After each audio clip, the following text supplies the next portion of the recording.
শোনো, মলি সাহেব লাগবে, হাফেজ সাহেব লাগবে, আলেম লাগবে, পীর লাগবে, কিন্তু সব মলি সাহেবলে কি করবে? সব হাফেজ সাহেবলে কি করবে?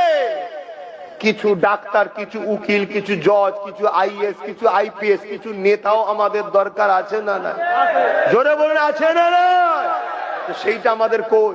এই যে এতগুলো লোক বসে আছো, বুকে হাত দিয়ে বলো তোমাদের জানা শোনা একটা নাম বলো যে তোমাদের কেউ আত্মীয়র মধ্যে জজ আছে কারো?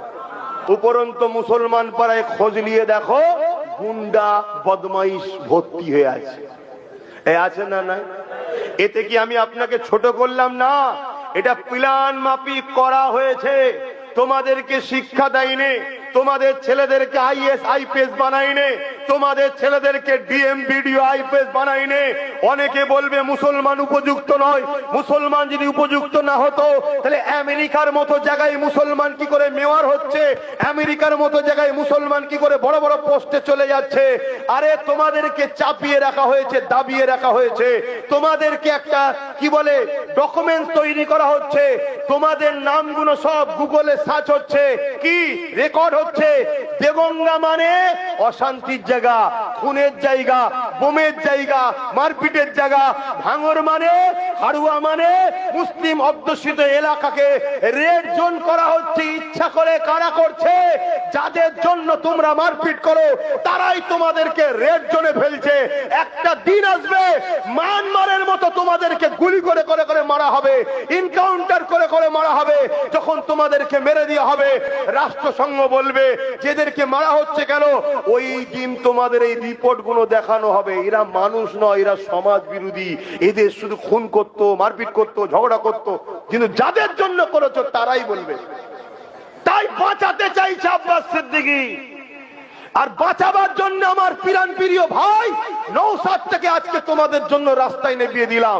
সে দিন রাত গাল খাচ্ছে, দিন রাত তার উপরে দিন তার নামে কেস হচ্ছে, তাকে নির্দোষ জেলে ভরে দিল। অথচ এই বিজেপির নেতা কি বললো, ইসলামে নাকি রেপ করা পাপ নয়, এর নামে এত কেস হলো, মমতাকে জেলে দিচ্ছে না। একে জেলে দেওয়া দরকার ছিল না? ছিল না? একে দিচ্ছে না। শুভেন্দু অধিকারী কত বড় বড় কথা বলছে, জিহাদি, রোহিঙ্গা, 1 কোটি বার করে দেবো, 2 কোটি পালাচ্ছে। এগুলো সত্য বলছে না মিথ্যা বলছে? এরপরও ওর নামে কোনো মামলা হচ্ছে, ওকে কে কেউ জেলে ভরছে না। এরা দুজন সেটিং করে আছে, এ ভয় দেখাচ্ছে তুমি আমি যাতে মমতার কোলে উঠে যাই। এ কথা বুঝে আসছে না? নয়?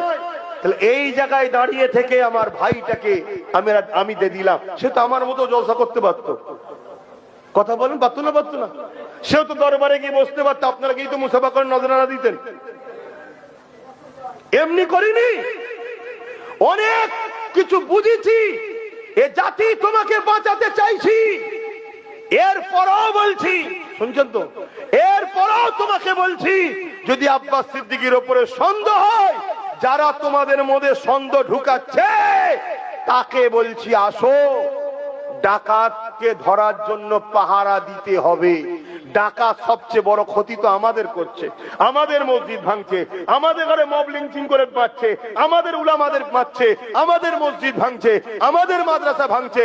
তো যদি পাহারা দিতে হবে, রুখতে হবে, আমিও বলছি রুখতে হবে, তা আসো একসাথে রুকি। এক কথা ভুল বুঝছেন নাকি? একসাথে রুকা দরকার আছে না? নাই? এক কথা বলুন, একটা ঘরে কাউকে দায়িত্ব দিয়েছেন, 1 মিনিট, একটা ঘরে কাউকে দায়িত্ব দিয়েছেন, 15 বছর ধরে চালাচ্ছে, শুধু ডাকাত ঢুকছে বেরোচ্ছে, তাহলে পাহারাদারের উপর সন্দেহ হতে পারে না? পারে না? তাহলে পাহারাদারকে যদি অপশন দেওয়া হয়, চলে আসো, তোমার 100টা লোক থাকবে, আমার কমসে কম 20টা তোমার লোক থাকবে তোমার সাথে, এই অসুবিধা আছে?